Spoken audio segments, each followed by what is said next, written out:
ప్రేమగల మా తండ్రి, ప్రభువాని స్తోత్రం చెల్లించుకొంచున్నాం. ఇప్పటి వరకు మీరు జరిగించిన ఆరాధన బట్టి మీకు వందనాలు. చార్ల్స్ పిన్ని గారి యొక్క సాక్ష్యంను మేము ఆలకించి ఉండగా ప్రార్థనలో ఉన్న ప్రాముఖ్యతను మేము గ్రహించి నశించిపోతున్న ఆత్మల పట్ల భారము కలిగి ప్రార్థించి ప్రార్థన పరులను లేపమని క్రీస్తునా ప్రార్థించి వేడుకొని నడుచున్నాం తండ్రి. ఆమేన్. ప్రభునందు ప్రేమన దేవుని బిడ్డలారా, మన ప్రభువును ప్రియరక్షకుడైన యేసుక్రీస్తు వారి మహాపరిశుద్ధ ఘనమైన నామములో ఈ రాత్రి ఆయన సముఖమందు కూడి ఉన్న మీకు నా హృదయపూర్వకమైన వందనాలు తెలియజేసిన మన పరిశుద్ధ గ్రంథము నుండి మత్తయి సువార్త 23 లూకా సువార్త 23వ అధ్యాయము 27వ వచనాన్ని చదవబోతున్నాము. ఈ రాత్రి పరిశుద్ధాత్మ దేవుని బలమైన కార్యము జరగడం ప్రారంభం కాబోతుంది కనుక చాలా జాగ్రత్తగా ఆసక్తిగా వాక్యంలోని సారమును గ్రహించుకొని దాన్ని మీ హృదయంలో భద్రపరుచుకుంటారని ఆశిస్తున్నా. లూకా సువార్త 23వ అధ్యాయము 27వ వచనం దయచేసి చదవండి. గొప్ప జన సమూహమును ఆయనను గూర్చి రొమ్ము కొట్టుకొనుచు దుఃఖించుచున్న చాలా మంది స్త్రీలను ఆయనను వెంబడించిరి. యేసు వారి వైపు తిరిగి యెరూషలేము కుమార్తెలారా, నా నిమిత్తము ఏడవకుడి, మీ నిమిత్తమును మీ పిల్లల నిమిత్తమును ఏడుడి. ఈ వాక్యాన్ని బట్టి నిజంగా మీలో ఎంతమంది మీ బిడ్డల కొరకు కన్నీరు కార్చే సహోదరులు ఉన్నారో ఈ వాక్యాన్ని బట్టి ఒక్కసారి ఆలోచించుకోండి. బాలుడు నడవలసిన త్రోవను వారికి నేర్పుము, వాడు పెద్దవాడేమో దాన్ని తొలగిపోడని దేవుని వాక్యం సెలవిస్తుంది, హెచ్చరిస్తుంది. బాల్యంలో దేవుని భయం లేకుండా లోకస్తులాగా పెంచితే రేపు ఆ బాలుడు యవ్వన ప్రాయంలోకి వస్తే ఆ బాలుడు మీ చేతికి చిక్కడం సరికాదు కదా. రేపు మీ వృద్ధాప్యం వచ్చినప్పుడు వాళ్ళు మిమ్మల్ని తన్ని ఇంట్లో బయటికి గంటి వేస్తారు. గ్రహిస్తున్నావా సోదరి? గ్రహిస్తున్నావా? ఎప్పటికైనా నిజమైన సత్యాన్ని గ్రహిస్తే నీ జీవితం మారుతుంది, నీ బ్రతుకు మారుతుంది. కుమారుల నిమిత్తము కుమార్తెల నిమిత్తము కన్నీరు కార్చే స్త్రీలను దేవుడు ఈ రాత్రి లేపునుగాక.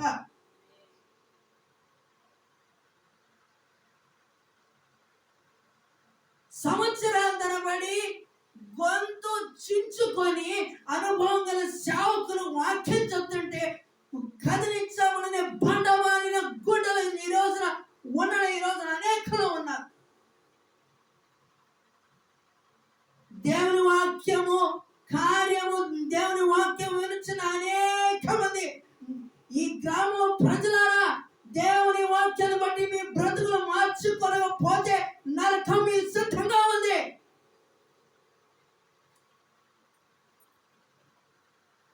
నా ప్రేమైన సోదరులారా గమనించండి, ఇది దుఃఖముతో వేదనతో చెప్తున్న మాట. ఇది మీ కుమారుల నిమిత్తము కుమార్తెల నిమిత్తము కన్నీరు కార్చి ప్రార్థించకపోతే రేపు మీరు వృద్ధాప్య దశలో వచ్చినప్పుడు వారు మిమ్మల్ని లెక్క చేయరు.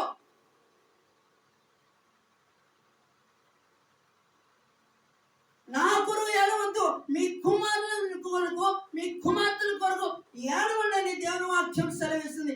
ఈ రోజు ఎంతమంది గుడ్డలు మెచ్చేసుకొని చెప్పండి. మీ కుమారుల నిమిత్తము కుమార్తెల నిమిత్తము మీలో ఎంతమంది ప్రార్థిస్తున్నారని. నా ప్రేమల సహోదరులారా గమనించండి, ప్రభువారు సిలువను మోసుకుంటూ వెళుతూ ప్రభువారు చెప్పిన మాట ఇది. అటు వారి మనోనేత్రాలను దేవుడు తెరచుగాక.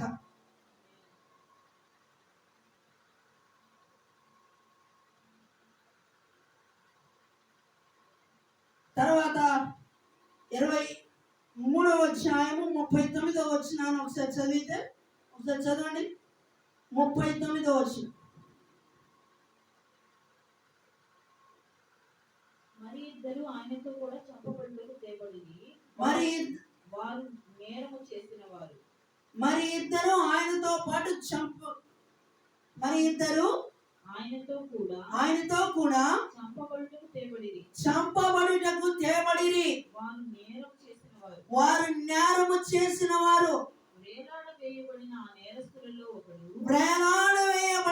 నేరస్తులలో ఒకడు ఆయనను దూషించుచు నీవు క్రీస్తువు కదా, నిన్ను నీవు రక్షించుకొనుము,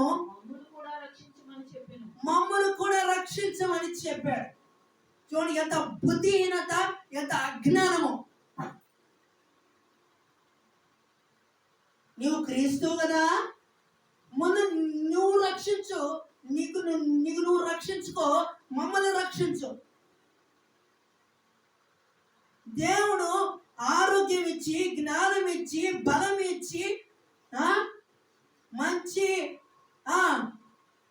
చేయగల సామర్థ్యం ఇచ్చి, ఈ లోకంలో బ్రతికినంత కాలం ఇష్టానుసారంగా బ్రతికి ఆఖరిలో బలవంతు ఓడిపోయి వృద్ధాప్య దశలో దేవుని పట్టుకోవడం ఇది అజ్ఞానము కాదా? ఇది బుద్ధిహీనత కాదా? ఇది అవివేకము కాదా? గుండెలు బద్దలు కొట్టుకుంటూ ఈ రోజున అనేక మంది సేవకులు గుండెలు బద్దలు కొట్టుకుంటూ చెప్తుంటే ఈ రోజున వాక్యము వింటున్న హృదయం కదిలిపోవట్లేదు. కారణం హృదయాల బండబారిపోయినాయి. సంవత్సరాల క్రితం వాక్యం ఉన్న హృదయం బండబారిపోయింది. వారిలో ఏ విధమైన చలనము లేదు. నా మాట అగ్ని వంటిది కాదా, బండలను బద్దలు కొట్టు శుద్ధి వంటిది కాదా అని దేవుని వాక్యం స్పష్టంగా తెలియజేస్తుంది. ఈ రోజున గమనించండి, దేవుని వాక్యములో ఉన్న సంపూర్ణ వాక్యములో ఉన్న పరిపూర్ణమైన జ్ఞానము లేకుండా 3 మేకులు పీక్కోలేనోడు ఆయనట్టే దేవుడు అవుతాడు, ఆయనట్టే కాపాడతాడని ఈ రోజు నోటికి సోషల్ మీడియా పిచ్చిగా అవుతున్నారు. ఆయన తనకు తాను కాపాడుకోగలడు. ఆయన శిలువ మీద కిందకి దిగి వస్తే ఈనాడు మానవులకు పాప క్షమాపణ ఉండేదా అండి? ఏప్రిల్ రాసిన పత్రిక 9వ అధ్యాయం 22వ వచనంలో రక్తము చిందింపకుండా పాప క్షమాపణ ఉండదు. ఇది హృదయంలో ఉన్న వేదనను బట్టి చెబుతున్నాను. నాకు ఎవరి మీద ఎట్లాంటి కోపం ద్వేషం లేదు. హృదయంలో ఉన్న వేదనను బట్టి చెప్తున్నాను.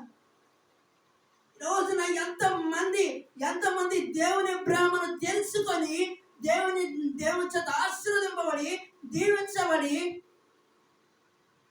దేవుని మరచి తమ ఇష్టమైన దారులకు వెళ్ళి తమకు తాము బుద్ధిహీనంగా ప్రవర్తించి అజ్ఞానంగా శ్రమలు, నిందలు, అవమానములు కొని తెచ్చుకున్నారు. ఇది బుద్ధిహీనత కాదా?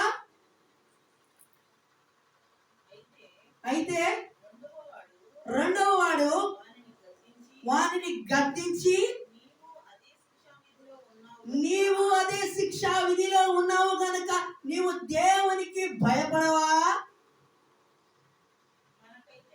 మనకైతే ఇది న్యాయమే. మనము చేసిన వాటికి తగిన ఫలము పొందుచున్నాము. కానీ ఈయన ఏ తప్పిదము చేయలేదని చెప్పి ఆయనను చూచి యేసు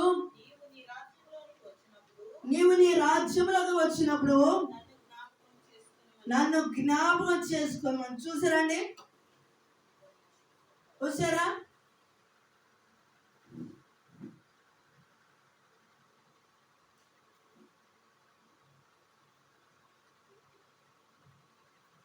మొదటి వారి యొక్క హృదయ పరిస్థితి ఎట్లా ఉంది, రెండవ దొంగ యొక్క పరిస్థితి ఎట్లా ఉంది? మొదటి వారి యొక్క హృదయ పరిస్థితి బండవారిపోయిన హృదయ పరిస్థితి. అంటే దేవుని ప్రేమ అంటే దేవుని ప్రేమకు విలువలేని మనిషి మొదటి దొంగ యొక్క హృదయ పరిస్థితిగా పరిశుద్ధ గ్రంథం మన బైబిల్ సెలవిస్తుంది. రెండవ దొంగ యొక్క హృదయము పశ్చాత్తాపముతో నింపబడింది. ఆ రెండవ దొంగ రక్షించబడ్డాడు. దేవునికి మహిమ కలుగును గాక. ఈ రోజున ఎంతమంది, ఈ రోజున అనేకుల హృదయాలు మొదటి దొంగ వంటి హృదయములు కలిగి ఉన్నారు. ఈ రోజున ఎంతమంది మీ గుండెల మీద చేసుకుని చెప్పండి, ఈ రోజున నా హృదయము దేవుని దృష్టికి అంగీకారముగా ఉన్నది అని ఎవరైనా చెప్పగలరా? ఎవరైనా చెప్పగలరా అండి? ఎవరు చెప్పలేరు.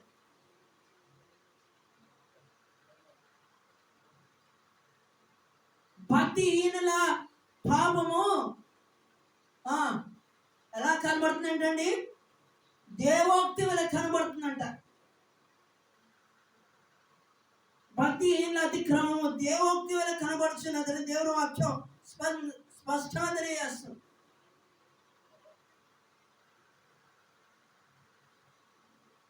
గమనించండి, రెండవ దొంగ తన చేసిన తప్పును తను ఒప్పుకున్నాడు, పశ్చాత్తాపడ్డాడు, తన హృదయం మార్చబడింది. తండ్రి, ఏ పాపము చేయని నేరము మోపబడిన నిరపరాధి అయిన క్రీస్తును సిలువకు అప్పగించారు. ఆ రెండవ దొంగ ప్రభు అన్నమాట, తండ్రి నీ రాజ్యంలోకి యేసు నీ రాజ్యంలోకి వచ్చినప్పుడు నన్ను కూడా జ్ఞాపకం చేసుకోమని ఆ రెండవ దొంగ తను చేసిన తప్పును తను ఒప్పుకొని దేవుని ఎదుట సరి చేసుకున్నాడు. అట్టి పశ్చాత్తాపముతో కూడిన ఒప్పుకొని హృదయము దేవుడి రాత్రి వర్తమానం ఆలకిస్తున్న అనేక మంది హృదయాలకు దయచేయగాక.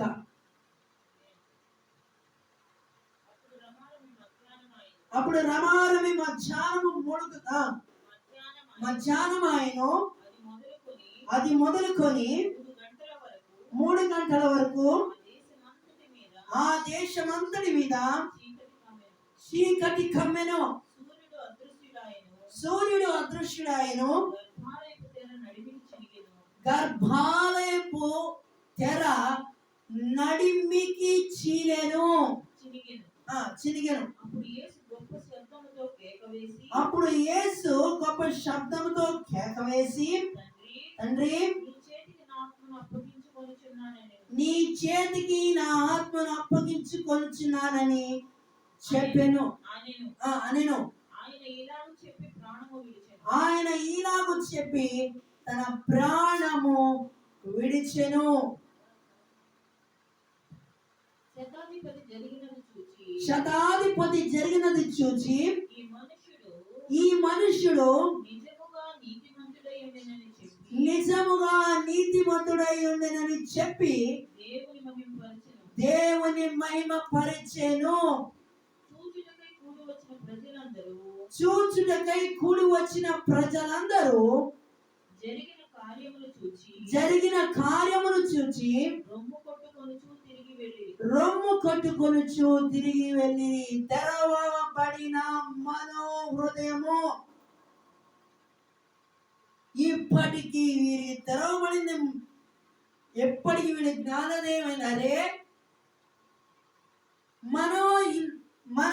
మన సిలువ వేసింది ఏ పాపము ఎరగని ఒక పాపరహితుడు మన సిలువ వేసామా అని వేసినందుకు చివరికి అక్కడ కూడి వచ్చిన ప్రతి ఆ జన సమూహం అందరూ ఆ జరిగిన కార్యమును బట్టి రొమ్ము కొట్టుకొనొచ్చు ఏడ్చుచు తిరిగి వెళ్ళారు. అయ్యో, ఈయన చేత ఎన్నుకొనబడిన ప్రజలమైన మనమే మన అన్యాయపు కేకలే ఈయన మన సిలువ వేశామే, ఇంతటి పాపానికి ఒడిగట్టామే అని గుండెలు బాదుకుంటూ చివరికి వారు వెళ్ళిపోయారు. ఆ జరిగిన సంభవం అంతా శతాధిపతి ఓ ప్రక్క నుండి గమనిస్తూ ఉన్నారు. ఆ సంభవం అంతా జరిగిన తర్వాత చూచి ఇతడు నిజముగా నీతిమంతుడు, క్రీస్తు రక్తము చేత కడగబడిన ఎవరైనాను క్రీస్తు రక్తము చేత కడగబడిన వాడే నిజముగా నీతిమంతుడు. ఆ నీతిమంతులే దేవుని రాజ్యానికి అర్హులు. దేవునికి మహిమ కలుగును గాక. అందుకని గొర్రె పిల్ల రక్తములో కడుగబడిన వారే పరిశుద్ధులు. గొర్రె పిల్ల రక్తములో కడుగబడిన వారే పరిశుద్ధులు. పరిశుద్ధుడా యేసయ్యా, నన్ను శుద్ధి చేయుమయ్యా. పరిశుద్ధుడా యేసయ్యా, నన్ను శుద్ధి చేయుమయ్యా. నన్ను శుద్ధి చేయుమయ్యా.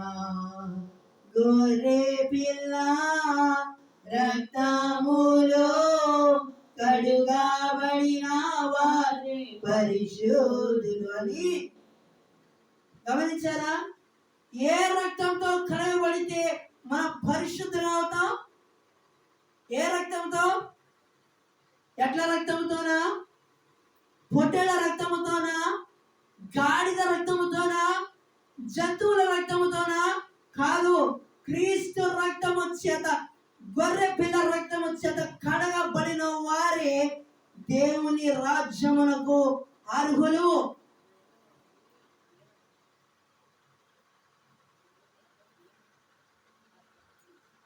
గమనించండి ప్రేమల దేవుని బిడ్డలారా, ఆ జరిగిన సంభవాన్ని చూసి శతాధిపతి ఇతని నిజముగా నీతిమంతుడని ఆ శతాధిపతి దేవుని మహిమపరిచాడు కల్వరి కొండ మీద. అప్పుడు అతని మనోనేత్రము తెరవబడింది. సిలువ వేయబడిన వాడు ఒక సామాన్యమైన మనిషి కాదు, ఒక పాపరహితుడు. తర్వాత 47వ వచనం చదివితే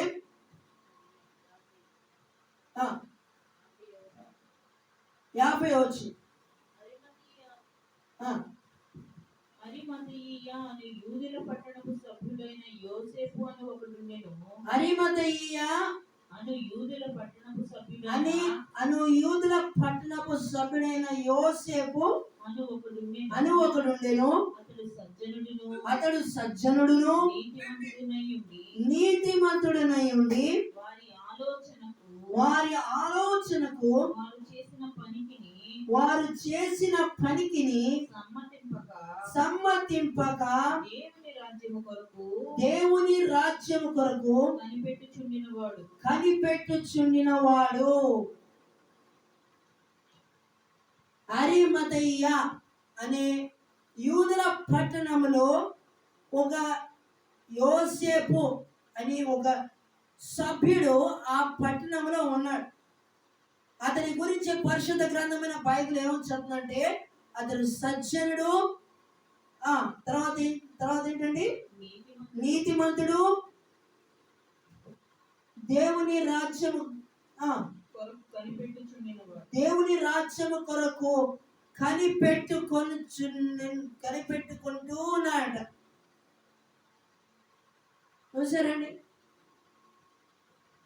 ఆయన రాజ్యము చేరాలంటే యథావిధిగా కప్పు కొట్టి కుళ్ళు పట్టి బండవారిన గుండెలతో దేవుని రాజ్యం చేరాలనుకున్నారేమో, కాదు. అది అసంభవం.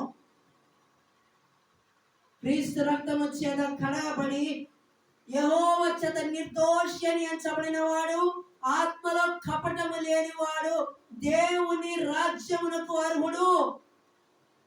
ఈ మాట మీ హృదయాలను ముద్రించుకోండి. ఇది చాలా ప్రాముఖ్యమైన మాట. ఎవరండి దేవుని రాజ్యానికి అర్హులు?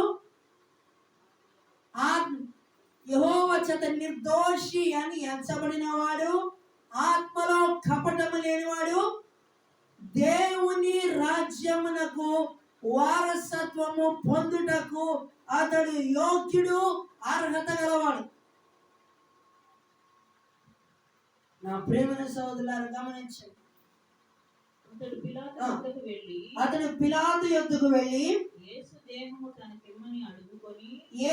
దేహము తనకు ఇమ్మని అడుక్కొని దాన్ని క్రిందకు దించి సన్నపు నార బట్టతో చుట్టి తొలిచిన రాతి సమాధిలో ఉంచెను. అందులో ఎవడును అంతకు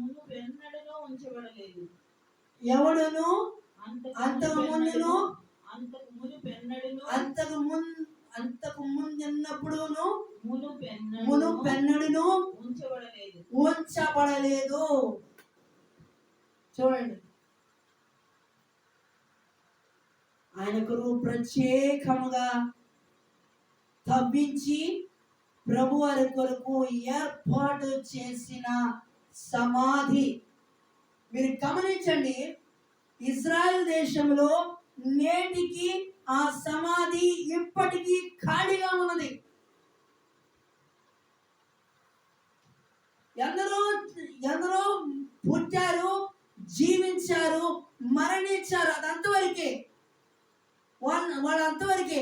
కానీ వాళ్ళు తిరిగి లేచిన ఆనవాళ్ళు దాఖలు ఉన్నాయండి? లేవు. కానీ యేసు ప్రభు వారు అక్కడే మరణమా నీ ముందెక్కడ, మరణమా నీ విజయం ఎక్కడ అని మరణమును జయించి లేచిన మృత్యుంజయుడైన దేవుడు ఆయన ఒక్కడే మరణాన్ని జయించాడు. కొంతమంది ఉంటారు మహానుభావులు, నేను చచ్చేదాకా ప్రేమిస్తాను అని మాటిస్తారు. వాళ్ళ ప్రాణం మీద వచ్చి పారిపోతారు. ఎక్కడండి మనుషులు ఇచ్చిన మాటలు నిలబెట్టుకుంటున్నారా? మనుషులు ఇచ్చిన మాటలు నిలబెట్టుకుంటున్నారండి? కానీ జీవాధిపతి అయిన దేవుడు, మరణాన్ని జయించి లేచిన పునరుద్ధానుడైన దేవుడు, ఆయన మాట ఇచ్చాడు. లేఖనము ప్రకారంగా ఆయన అన్యాయపు తీర్పు పొంది శాస్త్రులు పరిశీలించేత సిలువ వేయబడి సమాధిలో పాతి పెట్టబడి 3వ దినమున మృత్యుంజయుడై లేచిన పునరుద్ధానుడైన దేవుడు ఆయన ఒక్కడే. దేవుని స్తోత్రం, హల్లెలూయా. ఆయన మాత్రమే మరణాన్ని జయించారు, పునరుద్ధానుడై లేచారు, శిష్యులకు కనపడ్డారు.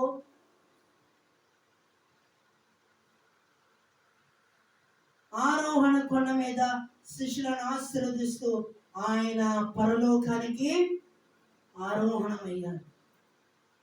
నా ప్రియమైన సోదరులారా గమనించండి,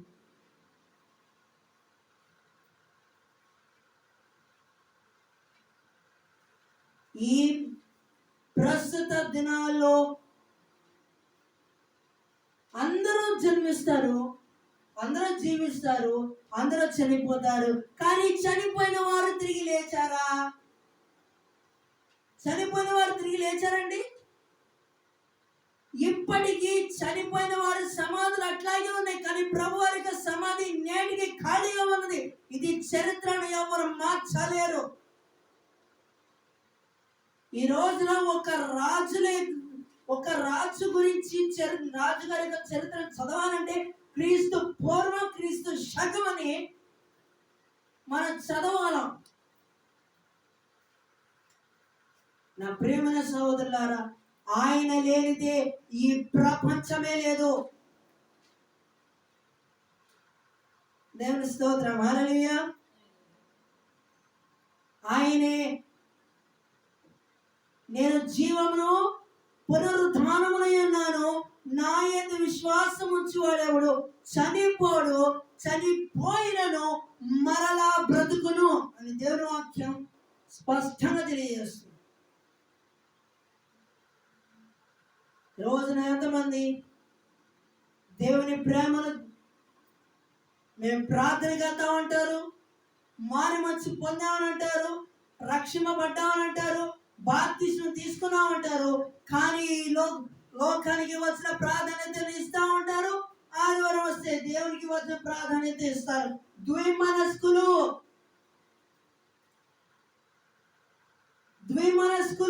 వీరితో చాలా జాగ్రత్తగా ఉండాలి. యాకోబు రాసిన పత్రికలో 2వ అధ్యాయము 8, 9, 10 వచనాలు ఒకసారి చూడండి. యాకోబు రాసిన పత్రిక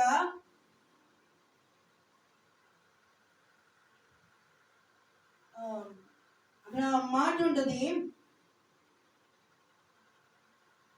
పాపులారా మీ చేతులు కడుక్కొనండి, ద్విమనస్కులారా మీ హృదయములను పరిశుద్ధపరచుకొనండి అని దేవుని వాక్యం సెలవిస్తుంది. నా ప్రియమైన సహోదరులారా గమనించండి, దేవుని యొద్దకు రండి, అప్పుడు ఆయన మీ యొద్దకు వచ్చునని దేవుని వాక్యం సెలవిస్తుంది. ఈ రోజున ఎంతమంది దేవుని యొద్దకు వస్తున్నారండి? మన శరీరానికి రోగం వస్తేనే పరిగెత్తుకుంటూ డాక్టర్ గారి దగ్గరికి వెళ్తున్నామే. 4:8 దేవుని యొద్దకు రండి, అప్పుడు ఆయన మీ యొద్దకు వచ్చును. పాపులారా మీ చేతులను శుభ్రము చేసుకొనుడి, ద్విమనస్కులారా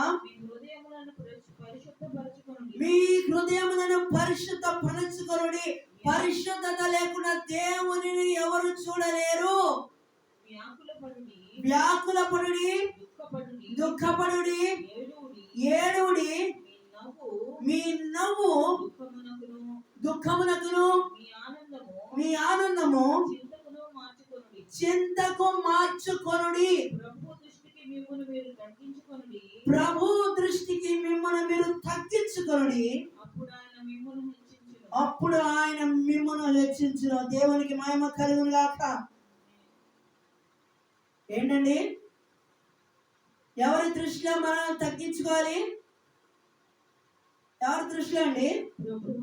ప్రభు దృష్టిలో మనము తగ్గించుకున్నప్పుడు మనుషులు హేళన చేసిన దేవుడు తగిన కాలంలో వారిని హెచ్చించగలిగే దేవుడు. దేవునికి మహిమ కలుగును గాక. నా ప్రియమైన సోదరులారా గమనించండి, హృదయ శుద్ధి లేకుండా దేవుని రాజ్యంలో చేరడం అసాధ్యము, అసంభవము.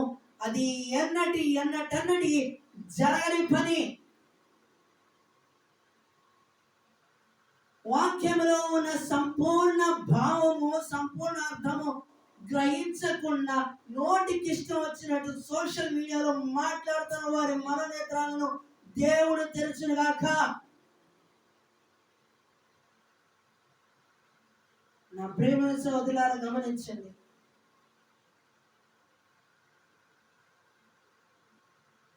ఈ రాత్రి ఈ వర్తమానం ఆలోచిస్తున్న వారు ఎవరైనా సరే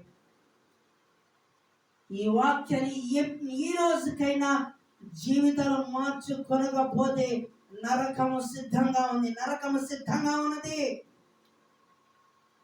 అన్యాయము చేయవాడు అన్యాయము చేయనేమో, అపవిత్రుడైన వాడు అపవిత్రమైన ఉండనేమో, పరిశుద్ధుడైన వాడు ఇంకా పరిశుద్ధమైన ఉండనేమో. ఇదిగో నేను త్వరగా వచ్చుచున్నాను, వాని వాని క్రియలకు సిద్ధపరిచిన జీతము ఎవరి దగ్గర ఉందండి? నా దగ్గర ఉందా? నా దగ్గర ఉందా? లేదు, దేవుని దగ్గర ఉంది. మీరు చూడాల్సింది నా వైపు కాదు, మీ బ్రతుకులు మార్చే దేవుని వైపు చూడండి. మేము కొంతకాలమే ఉంటాం, కానీ దేవుని వైపు చూడండి. ఆయన సదాకాలము నిలిచి ఉండే దేవుడు, మనకు తోడుగా ఉండే దేవుడు. నా ప్రేమైన సహోదరులారా, ఈ వర్తమానం ఆలకిస్తున్న వారు ఎవరైనా సరే, ఎక్కడ ఉన్నా సరే, దేవుని ప్రేమ ఆయన గద్దింపునకు ఎప్పటికైనా మీ హృదయాన్ని దేవుని వైపు త్రిప్పుకొనకపోతే దేవుని ఉగ్రతకు పాత్రలు కావలసి ఉంటుంది. జాగ్రత్త సుమి. నా ప్రేమైన సహోదరులారా, గమనించండి. తనది కాని దాన్ని చూచి దొంగిలించి ఆశించి గుణారంలో దాచిపెట్టుకున్న ఆకారం తన ఇంటి వారిని ఆ కోర లోయలో రాళ్లతో కొట్టి చంపి అక్కడ కుప్పగా పేర్చారు. చూడండి, తనది కాని దాన్ని చూచి ఆశించి దొంగిలించి గుడారంలో కప్పి పెట్టినందుకే ఇంత భయంకరమైన శిక్ష ఉంటే, దేవుని వాక్యము వినబడుతున్న హృదయాలు మార్చుకొని బండబారిన హృదయాలు కనుక మారకపోతే నరకము సిద్ధంగా ఉంది. ఒకసారి చివరిగా మార్కు సువార్త 9వ అధ్యాయము 48వ వచనం చదువుకొని మనం ప్రార్థన చేసుకుందాం.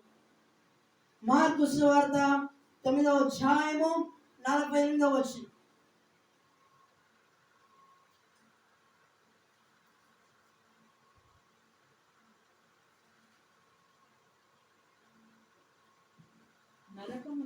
నరకమున వారి పురుగు చావదు, అగ్ని ఆరదు. చివరిగా నేను ఒక మాట అడుగుతున్నానండి. ఎప్పటికీ మీలో ఎంతమంది నరకానికి వెళ్ళటానికి సిద్ధంగా ఉన్నారు?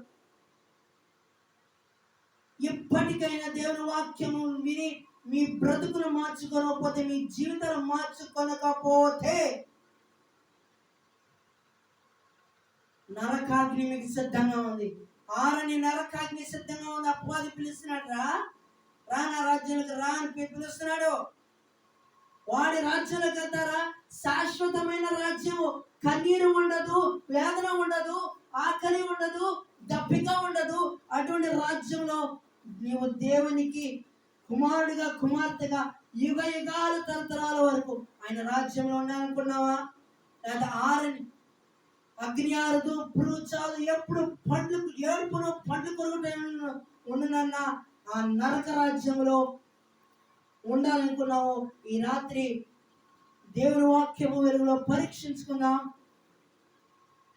మన హృదయాన్ని సరి చేసుకుందాం. ఈ కొద్ది మాటలు దేవుడు మనందరి వెనుకడిలో దీవించుగాక.